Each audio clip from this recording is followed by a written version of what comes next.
handout. Fuck nigga, push it to the limits. Bunch of young shooters with me, nigga, with no limits. Dream chasing, entrepreneur, results digits. I made lemonade, nigga, when life gave me lemons. Step back, jump shot, decent at a 3. Double up, Scottie Pippen, that's murder with my 16s. I did 7, but I went in with a 6 piece. I crushed all my. What's up? What's up? What's poppin'? Snake Dog 916 coming at you live from Sacramento, man. Hey, don't forget to like, subscribe, and hit the notification bell. That way you can get notified of all the fire content coming up on our channels, man. And today, back by popular demand, we got my boy, Dirty Weather 916. Go ahead and shoot your shit, bro. Man, Dirty Weather 916. Check me out at YouTube. All my links is the same. Dirty Weather on Instagram, Dirty Weather on chat. And tune in and get a bar of these fire stories that's coming and these fire interviews that's coming on the way. Dirty Weather been at it for a long time, and Dirty's still going. Yes, sir. Yes, sir. Salute, salute. It's one of the brothers that, for you guys that don't know, we ain't talked about this before. This one of the brothers that actually, the brother, actually, not one of the brothers, the brother that actually influenced me to get back cracking on this. I made a couple videos back in the day when I, right after I first did my Big Hurt interview. Shout out to Big Hurt, Fresh Out series. But then everybody knows about Sandman, right? Because everybody hears about Sandman on my channel, right? But nobody really realizes that Dirt is the one that hooked me up with Sandman in the first place. You know what I mean? Dirt is the one that said, bro, you got to start doing this. We got to start doing these collabs and here, mess with this dude. This dude is good with messing with the computers. So Dirt got me, hooked me in with Sandman, and me and Sandman rocked to build my channel while Dirt was building Dirty Weather. Straight up. And now we're doing exactly what we're supposed to do, come back together and do some sessions and some collabs together to get these views up, because we know y'all want to see the real from the field, man. And we out here. And we out here. So, you know, first of all, salute, bro, for bringing me in the first place, you know what I mean, and putting me on. You know, each one teach one. What they say, an old dog is still learning new tricks, man. Straight up. So, today we gonna talk about bonds, right? Like bonds that you have with people, with possessions, with whatever it may be. You have a bond with. What kind of bonds you have in life?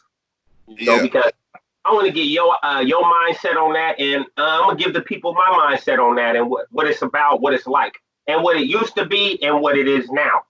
You know, because I had a different idea what love and what loyalty and what respect.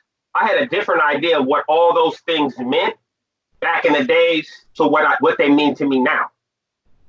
You know what?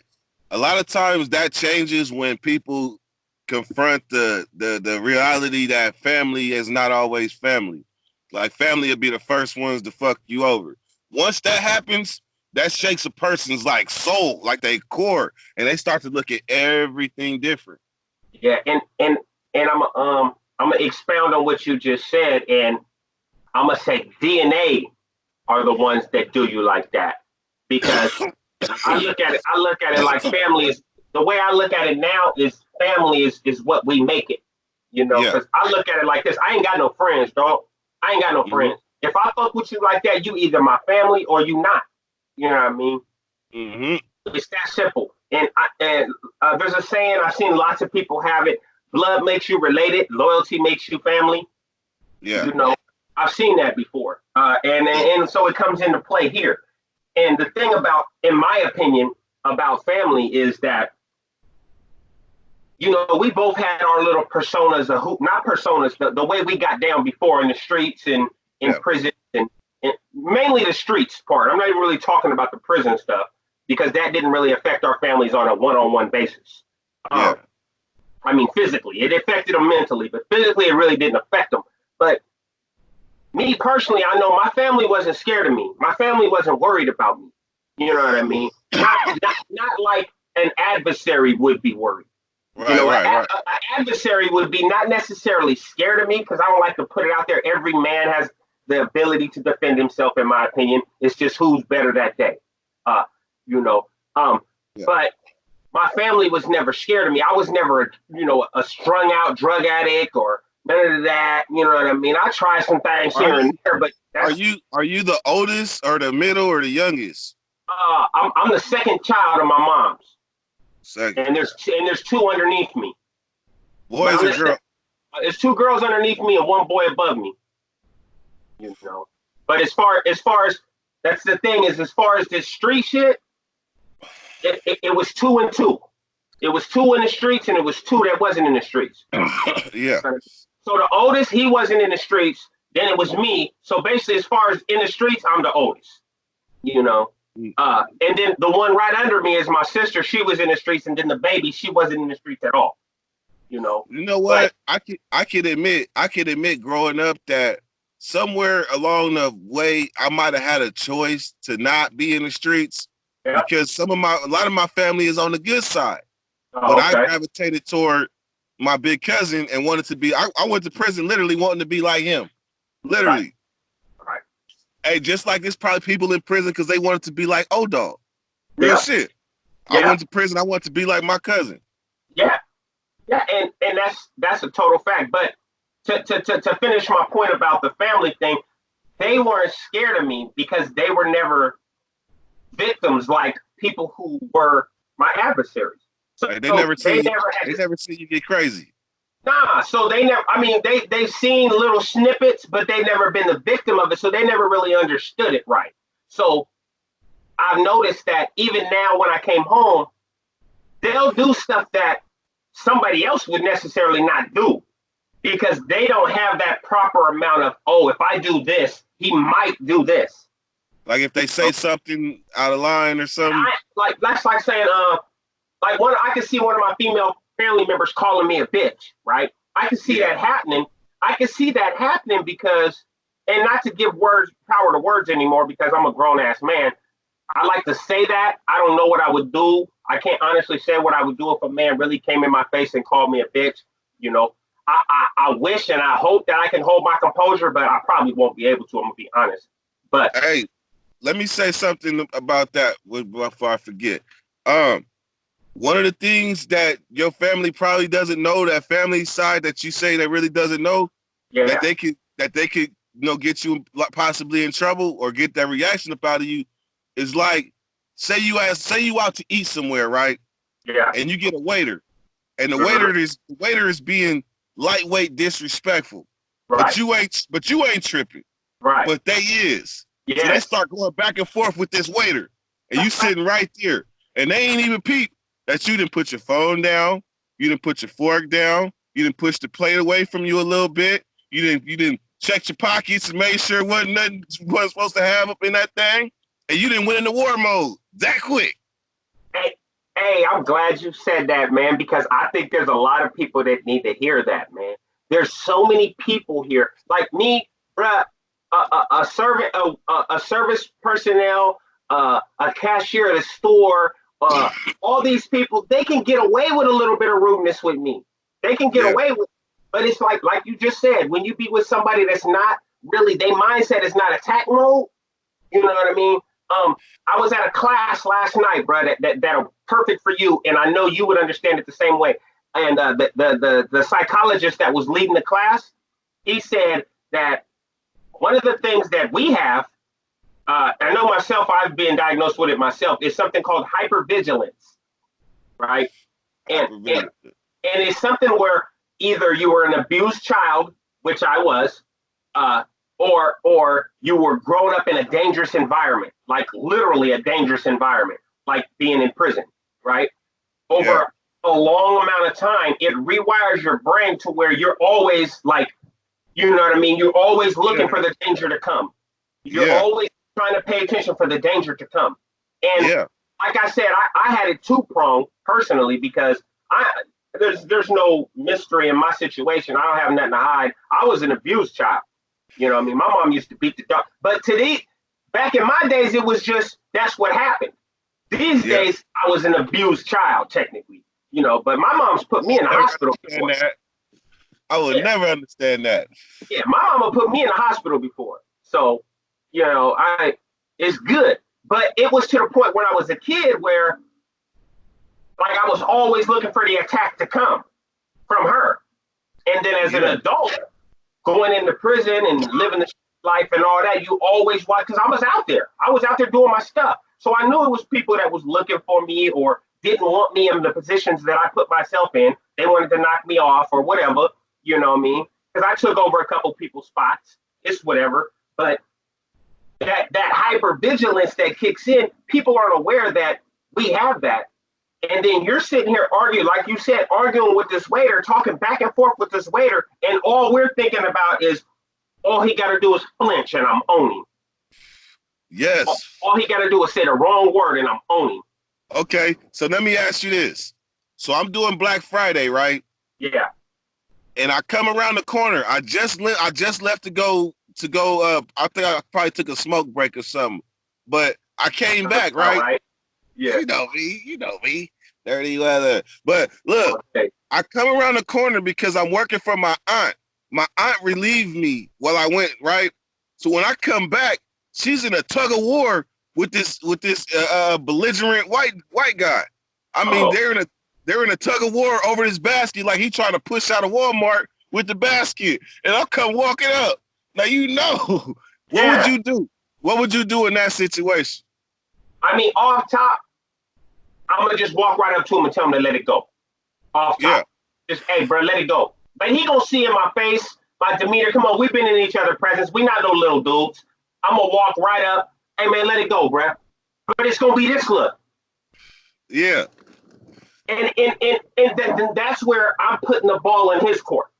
Like you either gonna let it go or I'm gonna make you let it go. Now, what about the fact that it's your aunt, your blood aunt? That's the part. Yeah, see, I ain't gonna lie. I'm probably gonna just. I only got 2 blood aunts alive still, bro. And I cherish them women like no other. Right. And yeah. He might get the shove, dog. So now my aunt, she's from that side of the family we was talking about, right? Oh, so yeah. she a gangster too. Oh, but when I walked up, she got that much more gangster, right? Of course. Luckily it played out where it was a couple of situations that was possibly getting out of hand. I didn't have to do nothing because our size or whatever. I just walk up and stand there and look. I don't even gotta look hard. I just walk up there and stand there. But in my mind, I'm like, please, God, don't let me get physical, please. Because every time I touch somebody, they send my ass to jail. Yeah. Yeah. I don't understand the title of a security. No. And see, that's something my wife's actually had to get used to, right? Because my wife grew up in Highlands. So, she grew up her whole life in Highlands. So, she's been around some stuff, you know what I mean? She's seen some stuff. Your camera went dark, dog. Go and fix that real quick. Yeah, so she's seen some stuff. So and she's always been the type that's been cool with all basically the gangsters in the neighborhood, whether it be Mexican gangsters or whatever, right? And so she's always been the type to say what she want to say. It's whatever. And I had to tell her, like, hey, you've been around a bunch of lames, man. Like, hey, you got to be careful what you say because I'm not okay with nobody just saying anything to my wife. Yeah, hell yeah. I'm not okay with that. So you might be okay. Even you being my wife, you might be okay with a dude saying, I don't give a fuck you, bitch, or anything. I'm not okay with that.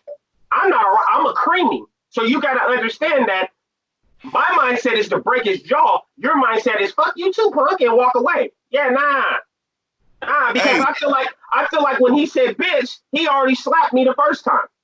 Hey, they don't understand how many times we done been in the pen, sitting there watching a talk show or watching some reality show and seeing how they talk to each other and our blood get to boiling like, ooh, if that was me. Ooh, if that was me.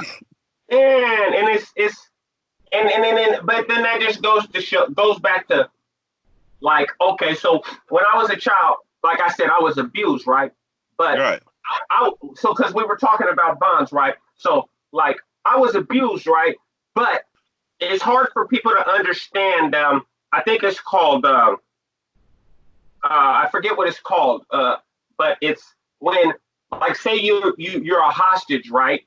and you're being held by this person, but you've been held over years, like some of these people. It's called Stockholm. Yeah, Stockholm syndrome, right? So it became a point where my mother was the person who abused me, right? Right. Like physically abused me. I've never been sexually abused. Thank God. Prayers for everyone that has, right? But I've never been sexually abused. But physically, I was abused terribly as a child. But I still had that bond that this was my mother. So it was like, you gotta take it. You couldn't. Like, I'm gonna take this. I'm gonna take this. And the bad thing about that is I took it, and then I took it out to the streets when I got old enough. So now we talking about bonds, right? Yeah. I was abused also. That's a bond. That's a bond. Absolutely. That's a bond we share. Absolutely. Like people that's like I told my kids, right? Because my kids never really had weapons like that, right? And I told them, like, I look at it, and you could probably relate to this too. I look at this like, so take somebody who's never, that's why boxers spar. Take somebody who's never been punched in their face in their life, right? Right. You hit them, right? Their first response, psychologically, mentally, how it's wired, their first response is ow, right? That's their first response is going to be ow because they've never been hit. You hit me in the face, my first response is, okay, what we doing? Like, because we've been wired to where pain doesn't feel the same way. Being abused, when you get hit with a broomstick or an extension cord or a belt, whatever it may be, you know, because I know you grew up in right after me, so it was whatever mom can reach. Yeah, you know? wooden spoons, phone cords, switches was enough. Hey, one switch wasn't enough. One switch wasn't enough. Or going and getting a dead switch. Get a dead switch so it'll break when it hits you. Like my mom used to make us get our own switches. So I would always cut a dead one because I know once she hit me like twice, it would break up. Right? Man, grandma used to test that motherfucker. As soon as I give it to her, she'd be like, yeah. Yeah. Hey, but you say anything you can grab, right? I done been hit with the whole phone, just the whole thing. Yeah. Okay, so we grew up in our neighborhood, Del Paso Heights, California. You know, we from 916. Don't get it wrong. You know, we pushing this 916 business. It's what it is. But we grew up in Del Paso Heights, California. So growing up out there, that gave us another bond, right? That's a whole separate bond that we share that people who didn't grow up out there wouldn't understand. Like we don't have to grow up together to have the same bond of growing up in the same neighborhood, right? Because everything in our neighborhood is the same. It's Mama Mark's Park for a reason. If you aren't from the Heights or didn't grow up in our generation, you don't know why it's called Mama Mark's Park. You just think, oh, that's the name of the park. I was there. And then you ask me, why is it Mama Mark's Park? Ask me why. Okay, why is it called Mama Mark's Park? Because at the end of South Avenue and Marysville, there used to be a church. There used to be a church that sat on the corner. Yeah. That was Mama Mark's church. And we used to go there every day, I think Monday through Friday, and we used to eat soup, and she gave us soup and a sandwich. Because either we was gonna eat lunch at Grand West and get the plastic lunch with the carrot and the tomato and the cold sandwich, or we was going to Mama Mark's church to go get the free lunch that she always offered. And then when she died, they dedicated the park to Mama Mark's. Yep, that's exactly why. Because she passed out during the whole summer and during the school year, she would be out there giving us food for all the kids in the neighborhood. Yep. And that's why. See, people don't know that. They just think, oh, they named that Mama Mark's Park. Nah, that's because Mama Mark's fed us for so many years. You know what I mean? Just like that would be a good one though, to literally go up to the park, because ever since they shut down Hagenwood, that's where everybody be. But that would be a good question to walk up to people and say, do you know who Mama Mark's is? Do you know who Mama Mark's is? Yeah, and the cool thing is, unfortunately, a lot of them youngsters out there probably don't know who she was. You know, because they haven't been told. See, we lived it. I ate those lunches. I ate those soup and sandwiches. You know what I mean? I was out there. You know what I mean? When I was a kid, I was right there in line with everybody else, grabbing my little lunch and my carrots. Yeah. Hey, so it's a lot of homies. It's a lot of homies from the hood, right? We Yeah. bonded. Oh, we bonded over free lunch. Yes. See, and that's Bonded over free lunch. we didn't have nothing, man. From zero to I'm gonna say two because I came to Sackett when I was like almost two. So from two on, all we had well 2 to 13. All I had was what me and my friends can come up with. Yeah. You know, Hey, from that age, I remember Big G's used to have the baskets, and Yeah. I used to wait outside the door and be like, the quarter baskets. yeah, can I get your basket? Like, I don't want no money. I just want your basket. And I go to the car. I'll help them load their groceries and everything. And I was either going to play Street Fighter or I was going to get me something to eat. Yeah, see, I remember when, before that, see, we could buy them. That's when they put the quarter basket thing in and you can get a line of baskets and get quarters, right? That was 90, 91. Yeah, see, that was later. I was already grown and doing other shit by then. Might have been driving cars. No, I was definitely driving cars by then. I was driving at 14. You was 15 years old getting a full shave too.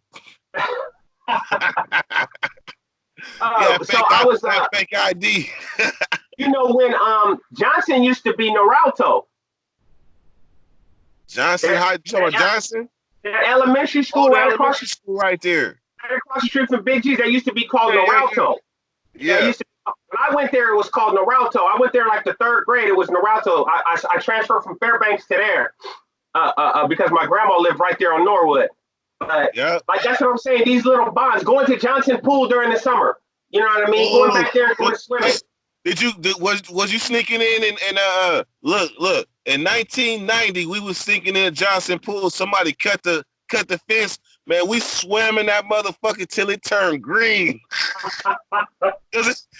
We swam in that thing till it turned green. I'm talking about for a period of like a week straight. The community was just in the pool.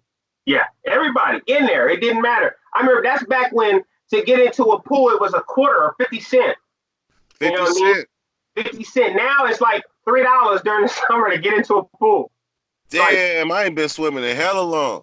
Well, my nephew has birthday parties at a pool. I was hella raw on the diving board though. Hella raw. I had the 45s, the boom, I had the buttercups. I learned how to do a 1.5 flip, the flip into the dive. Couldn't tell me nothing. So this all shows our supporters, like, look, we grew up in the same area. We grew up, that's a bond we have. You know, that's our neighborhood. You know, people say, how do you attach claim possession on something you own no property in? I own mental and psychological property in that neighborhood. Everything about who I am started there. You know what I mean? You know, so that's a bond that we share. No matter where we go in life, you can't change how you grew up. All you could do is change what you're doing later in life. You know, that's like people attach a bond to like possessions. To like possessions. Hey, but you know what my first tattoo was? What was your first tattoo? You can barely see it. It's dumbass old. This motherfucker tattoo over 20 years old. But it's a DPH, right? Right there. The DPH with a little bright, what is supposed to be the brightest star, right? What star is that? The North Star. Okay. Well, I mean.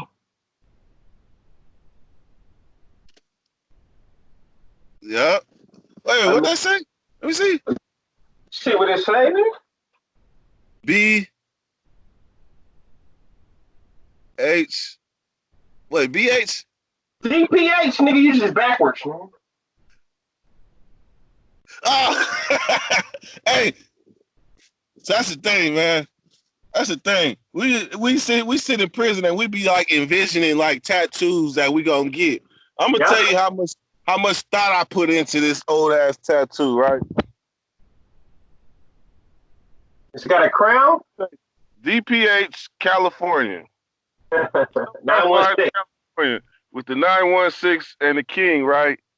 But they be like, your name ain't King. Why you got King, right? Because I'm a king, motherfucker, right? Because I'm a Sacramento king, nigga. It was a Sacramento king, but at that time in 2003, when I got this tattoo, they was talking about moving to Kings. Yeah. That was talking about moving to Kings. So I needed to make my tattoo have like a tri-meaning. Instead of just a Sacramento King tattoo, I Right. needed to have like tri-meaning. I got the 916 on this side. Got to have that. Oh yeah. Got to have that. It's the big DPH and then the big 916. See? So when I look at when I look at white boys that got 916 on them, I'd be like, I don't care what you talking about. Me and you was bonded by that. And when I got it because you already know from across the yard you could see that big ass DPH and 916 on the back arm. Hell yeah. Oh, bro. You come to a new yard, you see me standing on the waypoint, you don't even got to ask nobody where to go. Like, Hell no. Oh, okay. There's a homie right there. I'm going right there. You know what I mean? It's easy. The beacon. Even that first experience, like Bonds, man, that first experience when you first hit the yard, and you meet the first person that you meet, you will never forget.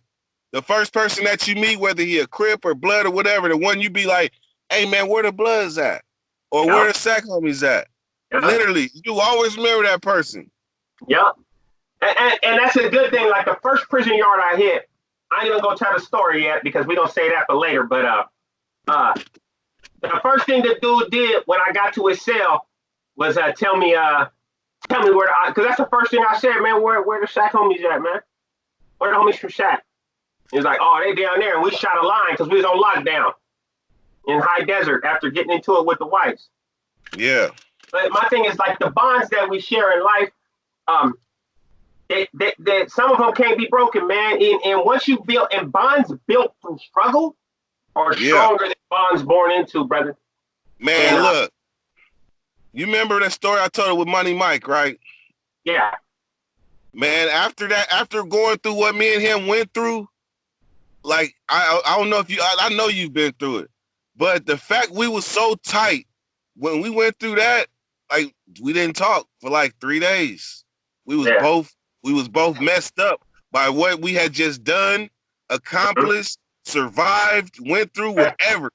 Them 3 days, it was like all we could do was like, and it may sound crazy, but nurture each other. We had to nurture each other back to normalcy after going through what we went through. That was blood. That was real live blood shed, gunshots, everything. Yeah. We bonded by that situation. So there's nothing that anybody can say about Money Mike, but I know what I went through with him. We bonded through that situation. And see, that's the thing. It's like I know some people, right? And like I've been through some stuff with some certain people, right? And then like I get word about them now, right? You know, because I still got a little line to the penitentiary system, right? Obviously, like both of us do. And then I hear certain stuff about people, and I'm like, what? Nah, not bruh, right? But then I'm like, bruh, I've been in prison like 23 years, like 24 years. Man. And he where? You say he went where? He went SNY. What you mean he went SNY? What? Huh? Like, yeah. I said, what'd he do? He said, no, I don't know. He stabbed the cat on the yard, went to the hole, and when he was in the hole, he just didn't come back. I'm like, so then why does person sound familiar? You probably know. Oh, you know him. You might know him. His name start with a T? No. That's somebody else. No, this somebody ain't even from our neighborhood. Yeah, he's from Oak Park. Yeah, this is the person I'm talking about from Oak Park too. Yeah, he was like the first person I ever heard that went SNY. He was the first person. Like this dude, like it's a couple like big names, right? That went to that side, and I'm like, what? Why he go over there? What happened? Like, and then it's like, you know, and then it's like, in my head, I'm like, I know what that nigga capable of. So in my mind, that nigga's still exactly the nigga I knew.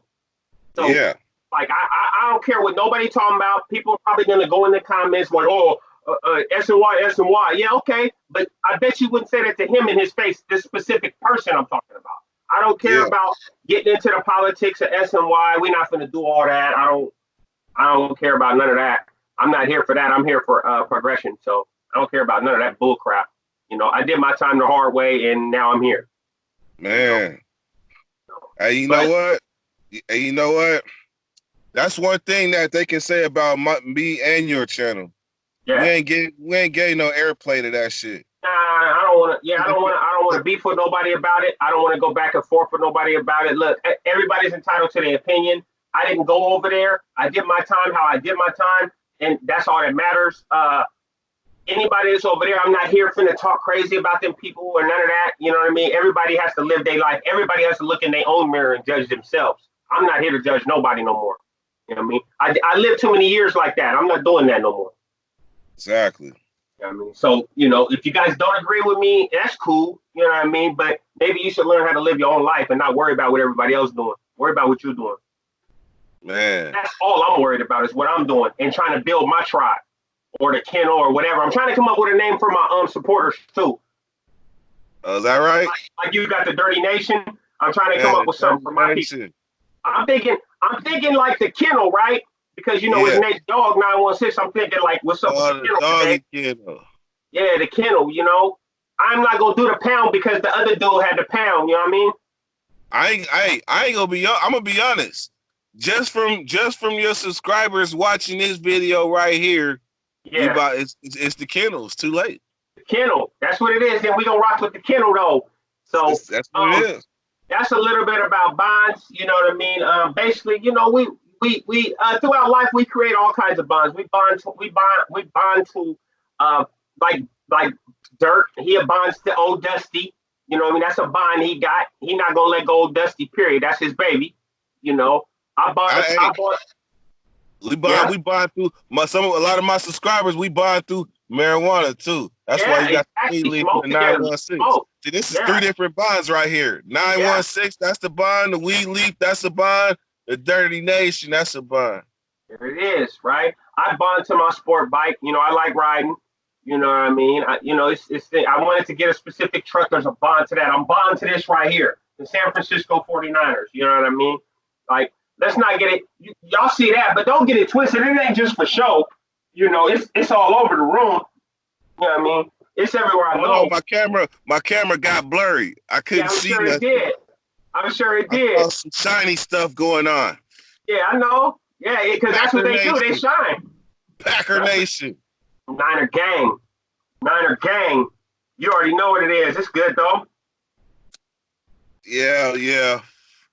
Still meet y'all we gonna meet in the NFC playoffs. You already know what it's gonna be. But it's true. Like I said, we talked about bonds, and what I want everybody to understand is loyalty and family. What you consider family is important. Don't just dismiss this crap. You know what I mean? Don't dismiss it. You know, because if you got some solid ones, keep them. Take care of your bonds, man, because once they're broken, they're broken. You know what I mean? They'll never be the same once they're broken. I don't care how much you try to mend them. You know? Man, for real. A broken bone will never be as strong as the original. You know?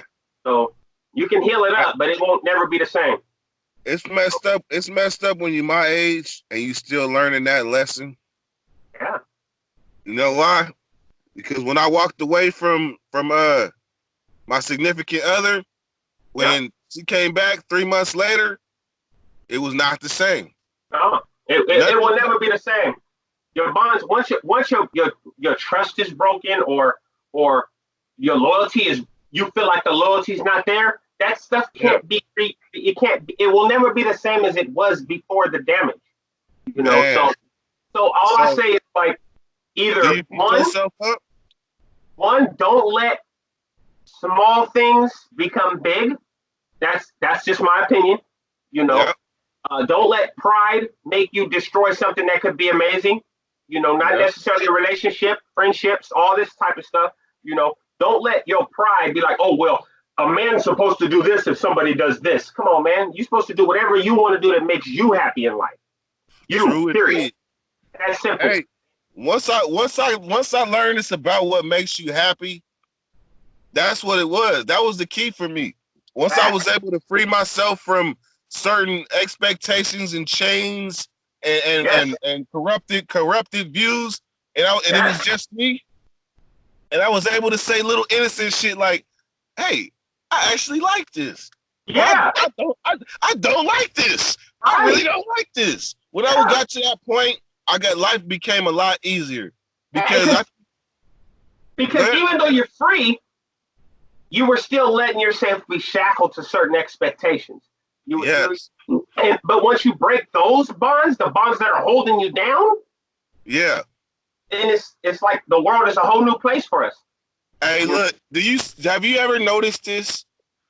It's a familiar pattern that we follow when we come home. And I say we because I had to go through it, step outside of it, and look back like, oh, that's the normal thing. You come home, you got your little property, you got your little car, and you don't know what to do. Yeah. So you start going through transitions, you start mimicking stuff, you start to dress, you dress in a certain way, but you're looking at everybody else observing what they doing. So you trying to peak, you trying to step your game up, and then you realize some of these dudes they go down this path. They want to be a rapper. not saying that, not killing nobody's dreams because I like Fig Newton. I was on a tier with him and watched him come home and do his thing. So, but it's a familiar pattern. They in prison, they was rapping, they come home, they don't know what they want to do, so they follow this rap dream. And then all of a sudden they end up in pigeonholes at doing the same shows and then get stuck in this rap dream for years. And they never recover and get to them until like that dream is totally like crushed. Or it could change you. Let me show you an example of how something changed someone, right? Or the look of someone. No disrespect to this man. I know this man on a personal level. Got love for this guy, right? But he changed so much, I didn't even realize he was the same person that I knew from back in the day, right? 2001, I was in New Folsom. There was a youngster that used to hang around with me all the time from Oak Park. A youngster. He was around me almost every day. If I was in the yard, he was right there kicking it with me. Let me hear raps. He got, hey, Nate, I got this new one, bro. Okay, shoot it. Right? His name was Dutch. He used to call himself Dutch or QQ, right? So he used to go by QQ or Dutch back then. He was skinny, chilling. He used to have a basketball look. He used to always wear a headband and all this stuff. Now his name is Snubs. Yeah, but I'm saying it's like seeing him then and now, he looks like his attitude, everything is different from back then. Because, I mean, no disrespect, the brother's still putting out good music. He's still doing his thing, but he might not be getting out of prison, unfortunately. But he went home, and then Snubs was born, I guess. Because I never knew about Snubs in there. But a lot of them dudes that I was in prison with back then, I see them now, and they going by different names, and they got they just got their gang names, I guess. I don't know why people have different nicknames. No disrespect. Hold on, first of all, let me put it out there. No disrespect to the homie. I know, bruh. I could talk about bruh. If he was here, he remember the days we walked tracks together. You know what I mean? Hey, like him, we were cellies together. He cool. We actually talk on DM sometimes too. He good. Yeah. But what I would say is because I was fortunate enough to be in a level 3 and a level 2, so I was able to get like a different view of it. Right. And I remember in 2005, I had never met one. Right. The one that was on the yard was allegedly one. He was allegedly Zilla. Allegedly. Yeah. I didn't know about it. I was in Salinas Valley. I was in another world in Salinas Valley. So you was in another world in High Desert. Yeah. So then when I hit level 3 and I seen one come, then another, I was like, damn, these Zilla niggas is not gonna stop. Yeah, They're not gonna stop. And we clashed. Like we would clash with them because they were unruly. So we had to actually we had to build a political system in place for them to be on the yard with us, which is you guys have a head, you guys listen to your head. If we have a problem, we will talk to your head who will deal with y'all accordingly. So basically they built their own little car, basically. Yeah. There was no stopping it. There was no of course not. Of course not. Look at it now. It's extra big now. You know what I mean? In the music industry. But that was just to go to. Yeah, go ahead. So what I'm saying is because we're talking about bonds. Yeah. So a lot of them dudes was youngs back then. Yeah. I was already 26, 27. I was already doing, had established my reputation. So they not going to go to their peer to get guidance. They're not going to go to their peer to understand how they're going to do something. They're going to go to the G'est nigga that they know. So what's happened is a lot of these youngsters, they grew up to be in positions of power because they got license from. Who's that coming up on your right side? Another 49er fan. Get away. Get away, you 49er fan. We don't want no more. It's already, the one is a crowd. Okay, sorry about that. I just seen somebody coming. I'm like, why are they coming towards your car? Yeah, nah, he the janitor dude. Oh, but yeah, like I said, like the same thing with a bunch of them young Zillas before they became Zillas, right? No disrespect to the Zillas, but they was just the young Oak Park homies. And they used to come around me. They used to come around me all the time. And be like you said, they go around the G'est motherfucker they know. You know what I mean? And they was coming around, hanging around with me. Like so I know all them dudes. Huh? So you have to ask. I had to ask myself back then, like, if you know these same dudes are going to be responsible for other people from Sacramento, you know, eventually, because however they got their title, however they got it, you know, they're going to be responsible for making decisions that could influence and crash the homies that's not cut. Yeah. So therefore, I looked at it like this: I might as well teach y'all the right way, so y'all know how this shit really go. Well, my mindset at that time was, I'm gonna show you how we rock. Like as far as 916, and we rock, we don't play. But at the same time, it's like I gotta give it to Snubs 100% because he don't play, right? He's still like his mindset is still where it was back then, like how I was back then. Like it's whatever, whenever, however. If you disrespect Sac, that's what it is. You know what I mean? But his is on the Zilla tip. I'm gonna tell you something. I ain't never told nobody this. Them Oak Park niggas in girls' school, they was pressing me so hard. The other homie from the hood that was there, this nigga was bitch, right? But they was pressing me so hard, and I was in the cell with Dito. I was in the cell with QQ. I was there with Pooch. I was there with Juju. So they was pressing me so hard. It was a North Highland Crip named I can't even remember his name. It was a North Highland Crip that was like, man, what's up, man? You want to ride? Because that's the thing, you know, in juvenile hall days, that was it. You want to ride? Yep. It was a North Island Crip, and I was really considering that real hard. Man, but at the end of the day, at the end of the day, I had a lot of respect because I held my own. Yeah, and I remember Dito when he was a baby. I like Dito mama is like my cousin, so it's like I remember Dito was just a baby. Olga, his mom. Like I remember when he was just a little kid. Like you know, so it's like. But this thing went a little long. Shout out to our fans, our subscribers, our supporters, Dirty Nation, the Kennel is what we're gonna call it. Shout out to the Kennel. When you say it though, you can't say the Kennel. You gotta be like the Kennel. Like you gotta make it gravelly. The Kennel. You know what I mean? You gotta put a little growl in it. Yeah. So thanks for go and shoot your shit one more time before we turn off. So they can hear you. Dirty Weather 916 at YouTube. I got the apparel. You see the apparel? I got the shirts and I got the beanies coming soon. Yeah. look forward to some more fire interviews. Yeah. Teamwork makes the dream work. Teamwork makes the dream work. Believe it. Nate Dogg 916. We in here. Salute. Make sure you like, subscribe, and hit that notification bell. And we at you. Niner gang. Dirty Weather, go.